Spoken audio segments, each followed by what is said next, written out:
തളിപ്പറമ്പ് നഗരസഭ നവീകരിച്ച municipal ലൈബ്രറിയുടെയും interlock ചെയ്ത മാർക്കറ്റ് റോഡിന്റെയും ഉദ്ഘാടനം നടന്നു. തളിപ്പറമ്പ് നഗരസഭ ചെയർപേഴ്സൺ മുർഷിദ കൊങ്ങായി ഉദ്ഘാടനം ചെയ്തു. തളിപ്പറമ്പ് നഗരസഭ ഈ കഴിഞ്ഞ 3 വർഷത്തിനുള്ളിൽ നടപ്പാക്കിയ ജനങ്ങൾക്കേറെ പ്രയോജനപ്രദമായ പദ്ധതികളിലൊന്നാണ് ഈ റോഡിന്റെ നവീകരണം. തളിപ്പറമ്പ് നഗരസഭയിലെയും പ്രാന്തപ്രദേശങ്ങളിലെയും ജനങ്ങൾ തങ്ങളുടെ ദൈനംദിന ആവശ്യങ്ങൾ ഏറ്റവും കൂടുതൽ എത്തിച്ചേരുന്ന ഇടമാണ് തളിപ്പറമ്പ് മാർക്കറ്റ്.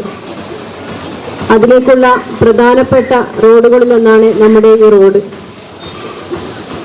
നഗരസഭയുടെ 2023-24 വാർഷിക പദ്ധതികൾ ഉൾപ്പെടുത്തിക്കൊണ്ട് വാർഡ് കൗൺസിലർ നുബലാസി അധ്യക്ഷത വഹിച്ചു. നഗരസഭാ വൈസ് ചെയർമാൻ കല്ലിങ്കൽ പത്മനാഭൻ മുഖ്യ അതിഥിയായി. തളിപ്പറമ്പ് നഗരസഭാ secretary K P. Subair, municipal engineer Vimal Kumar P, M K. Shabitha, P. Rijula തുടങ്ങിയവർ സംസാരിച്ചു. സ്റ്റാൻഡിംഗ് കമ്മിറ്റി ചെയർമാൻമാർ, കൗൺസിലർമാർ തുടങ്ങിയവർ പങ്കെടുത്തു.